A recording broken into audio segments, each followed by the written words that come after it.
Sharpologist.com. Have no fear. The first cast of 2019 is finally here. Wet Shaving Talk Podcast. You're listening to Wet Shaving Talk, powered by Sharpologist.com, where we're dedicated to preserving the art and skill of classic shaving. I'm your host, Joe Brilliant. Today is January 7th, 2019.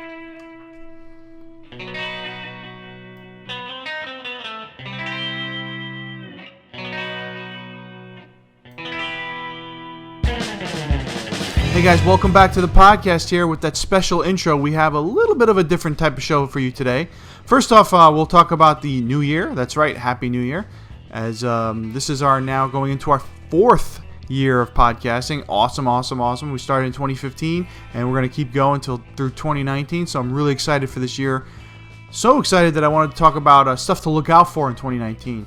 Products and production will be the first series of this part of the podcast, and the reason why we're talking about this is because every year there seems to be trends with products, and people end up going from buying one type of thing to another, and I wanted to take a little time to see if we can predict the future, put it that way. Alright, so we're trying to predict what's going to happen in 2019 with trends and stuff, so you would be on top of it, knowing this going into the year. Now, collectors, guys who are snipers on eBay, you might hate me for this, but you know what? We got to keep this podcast cool, right? And we got to be honest. And also, this is stuff that I do every year anyway. I kind of take a look at what the market did last year, and it is almost like the stock market, guys. To be completely honest with you, just taking a look at what happened last year, what's going to happen this year, and I know there's going to be some changes. Every year, there's a different type of item. There's either a brush maker that's really hot and heavy, and that becomes like huge, or goes down like to where nobody even knows they're there anymore, or just becomes a common occurrence. So that's just something I wanted to talk about just to start off the new year. It's a two-part series. We're going to do new stuff this week, and what we're going to do, new straight razors, new safety razors, and new brushes for this week. And then the next podcast, we're going to do software, soaps, and stuff like that, and vintage apparel. And also, something that has been covered a lot in wet shaving, I haven't covered it, but I've been actually researching a lot about it recently. Over the Christmas time break, when I was taking some time off, I read a lot about Burma. Actually, after Christmas, recently, I did take some time off, and I wanted to read a little bit more about Burma Shave. So that's hence the intro. Burma Shave is something that was really big in this country from the late 20s to about the early 60s. And it's just something I wanted to talk about and research a little bit more. And I actually found out a lot about it, and we'll be sharing with it also in the next couple of episodes. We'll be sharing more about it. So, guys, without further ado, let's get on with the show. First off, everyone, I want to take a moment to wish each and every one of you a Happy New Year. 2018 was the best year for the podcast to date, and I think 2019 is going to be even better. You know, I think it was great. Successful year. We had the most downloads ever. Made a lot of new friends. I had the most emails ever, I can tell you that. It was great. I really had a great time in 2018, and it's hard to beat that. So 2019 is going to be even better, because I'm going to dedicate my time and myself to actually researching and finding more stuff that hasn't been covered, or has been covered and hasn't been covered properly, or vice versa, right? You know, I was listening to Rick's podcast over there, Brush, Soap, and Blade, and he hasn't done a show since November, and he came to a conclusion to where he's basically out of stuff to talk about. And yeah, I can see how that happens. Excuse me. I think time after time, we get to the point where it's like, okay, I've tried everything, I've done everything, I've talked about everything, there's no more to talk about. I think we've all been at that point when it comes to wet shaving. Hey, I got every kind of brush, especially for, there's probably about 200 or 300, maybe even 1,000 guys out there that buy everything, right? They buy every new thing and everything, and their rush is buying stuff in order to have that mail call and show it online and talk about it, right? Buying new items. And sometimes you get to a point where, like, dude, I just bought everything. I cannot buy another thing. There's nothing out there that I've tried. I got to that point last year to where I've had basically, I've tried a lot of brushes, I've tried a lot of razors, I've talked a lot about things. What am I going to do now? But that's when you start really digging And there's a lot to talk about. There is a lot of wet shaving that hasn't been covered and needs to be covered. And, well, that's what gives podcasts and article writing and all that good stuff and all these websites stuff to do, because there is so much out there and new stuff coming out. So if you get to that point in wet shaving to where you're like, okay, I'm done, I can't buy anymore, I'm kind of getting tired of it, I don't want to listen to podcasts anymore, I don't want to buy soaps anymore, I'm not really into it. You've reached that point to where, okay, you're done. As long as you're still enjoying what you have, even if you minimize your collection to one razor or one soap, as long as you've learned something and you've enjoyed the actual journey, you're good, I think. And you'll come back to it. I guarantee one day you'll go right on the computer or on your phone, start researching and Googling stuff and finding out, and then pretty soon you're buying new soap again. All right? Happens to everybody, so don't be worried. I think it happens a lot for New Year's because everybody's like, once they start looking at their collection, New Year's resolutions, like, I'm not going to buy any wet shaving stuff, right? I can bet you right now that there are a lot of people listening right now that are saying, yep, that's what I said. I'm not buying any more stuff. I got 500 soaps. I got 40 brushes. I have 25 razors or whatever. I'm done. And that's good and all. Let's see how long you last, because I said that thing too, and I've lasted already 7 days. I haven't bought anything this year, right? I don't plan on buying anything for a while because I am good. I have enough stuff to use probably for the rest of my life and my kid's life, my unborn son that's going to be here soon. So I don't think I need to buy any more either, but you never know. So long story short, guys, welcome to 2019. It's going to be a great year. And well, that's basically it. I'm really looking forward to 2019, and I can't wait to go over, keep talking wet shaving with you all. So thank you very much for a successful 2018, and let's get on with the show again. All right, guys, so stuff to look for 2019. So every year there's different trends to dictate the market for popularity, collectability, overall interest. So my predictions that will be for 2019 are here. I'm going to refer back to the last show of this year and see if this held true. All right, so we'll see what's going to be hot and what I won't talk about what's not until next year, until the third show. But let's talk about what's popular right now. All right, for shaving brushes, Declaration Brushworks. If you're unaware of Declaration brushes, they are a brush that's on L&L Grooming's former site. They switched to Declaration. These brushes have been out for a couple of years, and let me tell you, last year, at the end of the year, they're starting to get really popular. How do I mean popular? I mean that they're selling out in like 10 seconds. And I went online just today and found, what was it, like 8 or 9 want ads in like several forms. Oh, I'm sorry. I recorded them. There's 18 want to buy ads. I was just looking at Facebook. For the whole thing, for the Google search, 18 want to buy ads just now in all the forums and Facebook. So that's just telling you that this is an actual desirable brush, and everybody's going crazy over it. I can see the value of these going up huge from last year. Currently, they go for about $220, $230. They start around that, brand new. They've been selling recently $300, $350. I can see them going up to $500, $600 at the end of this year. So Declaration is run by one man, Scott, and he hand ties the knots in the USA. So every knot is hand tied. It's a process to where you take the actual badger hair itself, right, and then tie it up and then set it in the handle. He does every single one of them himself, and most of the handles he either turns or has an artisan turn for him as well. So Declaration Brushworks, huge right now in the market. 18 want to buy ads. I'm sorry, I thought it was only 8 or 9. That was just Facebook. When I looked at my notes here, it was 18 total, all forums. Everybody wants one of these brushes. There's different batches, so if you can find one, it's around batch 1. A lot of people, I saw a couple want to buy ads for batch 1. I'll be prepared to pay about $1,200, $1,500 for that brush. That's the first batch he made. It was very limited. It was when he was just starting out. If you are looking all the way up to batch 7, which are the new ones. All right, so next would be the Varlet Shaving Brush Company. And the popularity of this brush has actually gone up higher than anything I've seen lately in the past few months, several months. Very limited production and very positive reviews put Varlet right up there on the top of the list in desirability and collectability.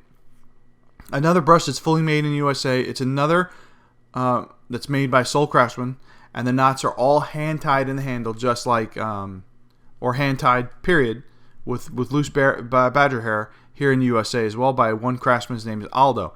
I just recently got with Aldo, and I'm working with him on doing a kind of like a dedication series to him, to his company, and Scott as well.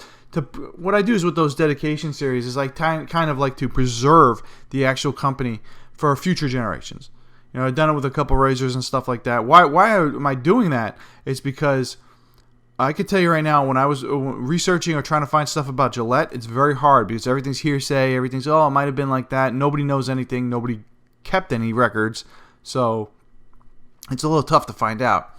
When you have something in print that's on the internet, okay, Varlet Shaving Company or Declaration Brushes, and you can talk about, what was done, how this was done, and, what started the company, who was the actual people, and interviewing them, then it kind of gets preserved so the future generations in 50 years or 100 years can look back upon it and say, I found this brush in an antique shop.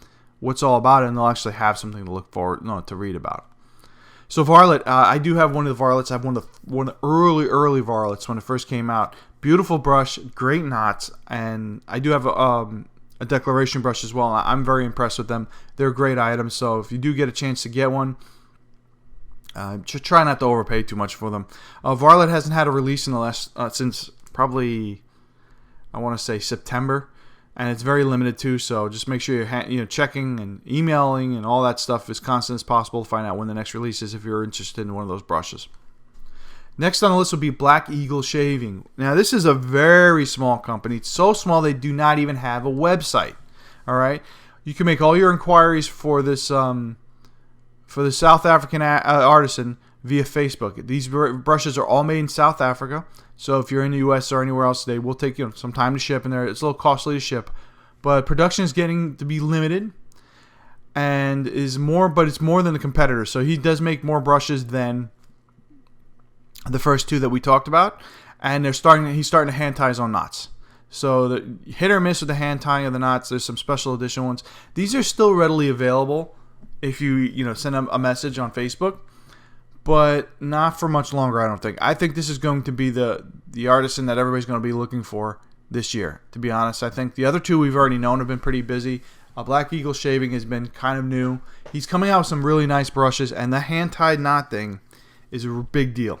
I'm going to be honest. It's a big deal in the wet shaving world because, and we'll talk about at the end of the segment a little bit more about brushes, what we're looking at for now and collecting and what we did before, for generations before with brushes. Very limited production, guys. You got to message him on Facebook or see when there's releases. No website yet. Black Eagle Shaving.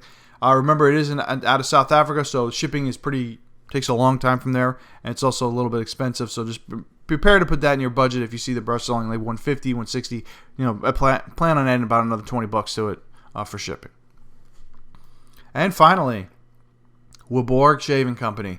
This brush has been on that list for a long time, guys. It's been very popular, very hard to find, and right now I think the waiting list is probably thousands of people. Who knows? So Woborg they bring out the most money in auction. I mean, just 2 days ago, one sold for $700, and it wasn't even that good. It was like one of the older ones, or wasn't with the fancy wooden box. It just wasn't. It really wasn't a very desirable brush to get. It wouldn't if I would get it, but it sold for $700 in minutes on a raffle. So I could tell you that it's just going to keep going up with Borgs. If you want one, you're going to end up paying for one, unless you can get one direct from the source. Releases are seldom, but they do occur, so be on the lookout. And right now, I know of guys that sent emails 3 years ago that are now getting their brushes. They're now getting response, and so he's about 3 years in the hole right now, or with his waiting list. So just be patient. I sent an email 2 years ago, so hopefully I get one soon. And I'll let you know. I still have yet to own a Woborg, but the White Badger knot's been very popular, and the styles and stuff have been replicated by other brush makers. If you take a look, a lot of them started at Woborg. So check it out, guys. Woborg Shaving. Like I said, be on the lookout. They do have releases here and there, very few, very seldom. So another thing about brushes is, stuff that were in the past, like I'm talking 50, 60 years ago to 100 years ago maybe, it was all about the handle. And today it's all about the knot. You hear more people talk about hand-tied knots, larger diameter knots. different types of hair knots, all that stuff, right? It's more about the knot today. That's what I was talking about prior than it was. And then prior in the early part of last century, up until probably about the 1950s, 60s, is all about the handle. Nobody really cared too much about the knot. You notice the knots all look the same. Boar knot, or badger knot, they really weren't that great. They weren't that large diameter, here and there, but not so much. So we're going to talk more about shaving knots in the future here in the next couple of weeks. And I'm going to actually have a breakdown so you can see each type of quality level and have it just kind of like easy to understand and read. We'll talk about that soon too. That's something that's going to be part of 2019. All right, guys, let's move right along. Safety razors. We're going to talk about brand new safety razors, right? New from a new production standpoint. We then will talk about vintage ones. Maybe in the next week. No, we will talk about in the next week about vintage trends and stuff because they are a little bit different. So first off, safety razor that watch out for, it's Wolfman. I know we talk a lot about Wolfman razors. They are still very popular, and I think still going to be popular for 2019. I have a feeling, though, it's going to start dropping out about halfway through the year. I'm going to be completely honest. I think with the trend of the last 3 years of this razor being insane to find, there are a lot more of them out there. I have noticed that the price of these have gone down a little bit, but with the introduction of the WR2, which is kind of like the BBS1 styling and design, similar design, and now with more customized options like hollow handles, different gaps for the WR2, the ability to have an open comb or a dual comb, the customized process of Wolfman is awesome. I mean, the razors are awesome. Everything's spot on. Tolerances are awesome. Everything's good about them. They sell out in seconds on their review on the site as well when there's releases. I mean, we're talking 10 seconds, they're gone. But production has seemed to slow down, and that's because James is now split from making razors in advance to making them by piece, meaning you order it, you make it, because it's so customized now. He makes each head, he makes each handle to order. So recently, a couple guys have bought them. It took them 3 weeks to get their razor from the usual 1 week. So we're looking about, maybe cutting production back. As of right now, it looks like he cut his production probably in half, if not a third. He knocked off a third of it, unless he's doing more razors per release. Because, like I said, I talked to a friend. It took him about 3 weeks to get a razor, and it came and it was perfect.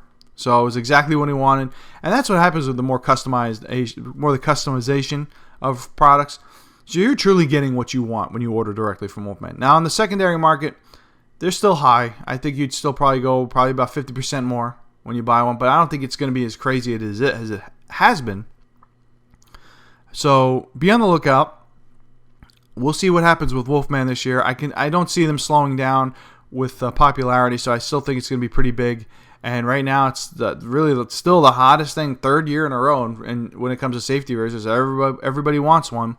So be on the lookout. Try one. If you do get one, take your time with ordering it because you may not. It may be a while before you can get back on that list. And also, if you're unaware of what Wolfman razors are, they're based out of Canada and they're made solely by James, who is a journeyman machinist, and they've been on the wish list of many for years. Next in line for safety razors, I would say would be Charcoal Goods. Charcoal Goods had to close down their wait list because taking people on the wait list because it was too high. Right? It's made by a single artisan in the USA, and they use mostly brass and copper as their material. The reason why I think Charcoal Goods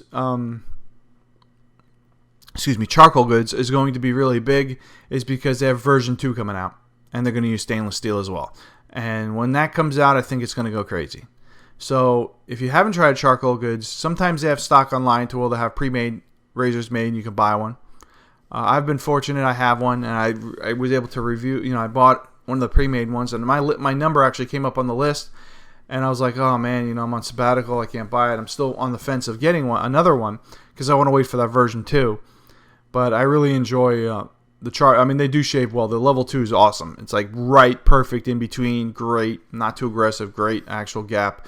It's an awesome razor. So that's what I think about safety razors. I think that, or non-adjustable safety razors, I think that they're going to be huge. I think these two really are going to be the big ones. Wolfband and Charcoal Goods. Be on the lookout for those. There are a couple other companies toying around with coming out, and I'm going to be on the lookout for them as well. All right, guys, and also in general, adjustable razors I think are going to be huge this year again. 2018, we saw several companies debut different adjustables, and I think we're going to see more for 2019. Currently, there's several in the works for certain companies, so be on the lookout for adjustable safety razors. It's the next big thing. You know, we finally got to see Rockwell's come out. We have quite a few. You know, the Rex came out last year. Around the year before that, it's been very popular. There's a lot of adjustable razors out there that are becoming the norm, and people are looking for them and getting them. Now, the resale value is nothing on them really. You could basically buy it and sell it for what you got it for, but it's just the the purchasing in general. There are more and more being purchased, and I see a lot of them on Shave of the Day. So be on the lookout for adjustable safety razors. All right, guys, we're going to talk about really one straight razor that's going to be big, and it's the Maestro Livi's straight razors. They're custom made in Italy, and the reason why I say this is because they have been selling out quicker, and I've been seeing more and more people talk about them, and the price has gone a little bit higher than they usually do. They start around 350 euros, depending on what version you get, all the way up to about 2,000 euros. It is totally custom. Totally handmade by Maestro, who's been making razors for years. He's the original custom safety razor maker. He does basically whatever you want and has some pre-made stock here and there. I predict Maestro's going to have a great year. Remember, he's getting a little bit older, so he might be looking at retiring soon. So now's the time to get one. I'm also got one of these on my wish list too. I haven't owned one, and I'm like saying to myself, I need it. So check out Maestro Livi. His website's active. Everything's active. Nice guy. And beautiful artisan, does some great work. And he's basically like the original artisan for straight razors. Check it out. All right, guys, so tune in for part 2 of stuff to look for in 2019 as I'll discuss software, soap, cream, and aftershave. And also we'll discuss vintage apparel as well. So moving along, I know I'm going to go a little bit over my time today, but I don't think that usually anybody really minds. Burma Shave, right? In the beginning of the show, I kind of did like a little segment for this podcast, right, for Burma Shave, like it would be Burma Shave signs. So I've been really finding a big interest in Burma Shave, and I just can't get over it, like how much I've found on this something that hasn't been around in over 50 years, 60 years now, right? Almost 60 years these signs haven't been out, and this company's been gone. So Burma Shave is a company that they really were popular with the brushless shave cream, and instead of using advertisements or giving away free product, they kind of did these road signs and some crazy jingles based on the road signs. And it was huge for probably about 40 years, right? From 1920s to the early 60s, there were literally thousands of these signs in around 45 to 47 states. And they used all those. I mean, if you're driving on Route 66 or one of those kind of those highways that are not really used before the interstates, so basically to get around the country, you would see a lot of these signs, and everybody would look forward to it. You know, you'd have a few seconds in between it to see the punchline. So my favorite one is this. Shaving brushes, you'll soon see them on the shelf in some museum. Burma Shave. That was my favorite one I saw because, well, we haven't seen them in a museum yet. And that was just to advertise their brushless shaving cream, right? So believe it or not, there's still a few of them that weren't taken down. All right, now I just found that out. I have a video in here. I believe it's in Arizona, and there's a couple highways around the country where people are taking videos. And this is a recent video. This is a 2018 video. So check out that video if you're really interested in Burma Shave. If you live in one of these areas, I would really love to see some pictures of them, because I guess a couple of these signs or a couple of these slogan signs made it the last 60 years, and they've just been up, and nobody's taking them down. So yeah, the video I'm sharing is a guy driving down the road, and he's just taking a look and driving right by Burma Shave signs and talking them out, and there's a few of them. So it's really awesome to see that. So using the slogans and stuff where they're popular, where they advertise there, and they sold a lot of product, and kind of went down under and started losing popularity in about the 1960s. Company was closed, sold, and then the American Safety Razor Company brought it back in 1997 for a little vintage, like a little throwback series, and they made soap, and they made a brush and some cool mugs and stuff like that. So I have that set actually myself, And I was given to it in my Secret Santa from the Shave Den. So that's what kind of got me going again, because it's like the tin, the kit, and everything like that. It's really awesome to see that. I'm still looking for the soap. I got to get the soap. But I have two tubes of Burma Shave, vintage Burma Shave from probably the 1930s or something like that. I'm going to try it out. They're sealed and not used. I'm going to try one of them out and see how they work and do a review on it. And maybe I'll do like a little slogan for that too. So do you have a Burma Shave catch line? Send it to me and I'll share it on the show. Make it wet shaving or podcast related, anything you want. I'll share it on the show, and I have some giveaways coming up, so I'll send you like a T-shirt or something. I'm not too set on the survey I don't have any of them here yet, but I have some companies sending me stuff to send out this year. So if you have a good Burma Shave catch line, send it to me and I'll share it on the show, and you'll win a prize as well. So joe.wetshavingnews@gmail.com, and I'll get back to you with looking for your information and stuff if you're the winner. Really looking forward to seeing some of these guys. So send me a Burma Shave catch line. Again, we're going to talk a little bit more about this. This is part 1. I'm going to get more in detail and find out more about it and talk about it in future podcasts. All right, guys. So that's it for the show for this week. It's a little bit longer than usual. I had a lot of content to talk about. And, well, there's a lot more coming up, too. So first off, I want to say that our show is powered by SharpOlogist.com. What your father didn't teach you about shaving. Special thanks to Mark, Mantic59, and most of all, you guys. So don't forget to check out my blog site, shavestraightandsafe.com. There's going to be a lot more actual content for 2019 coming up here. My YouTube channel as well. And also check out Mantic's YouTube channel, because he'll be actually putting the podcast on YouTube as well. He tried that on the last show. It was very successful, I think. So we'll see if he keeps doing that as well. It's also, if you like, for me, I rather just download it off iTunes, but if you have YouTube and if you want to check that out as well, it has a couple pictures in there and stuff. The last show was done on YouTube as well, so take a look at that. It's awesome. Our next show will be the 21st of January, and until then, guys, shave straight and shave safe. Bye bye now.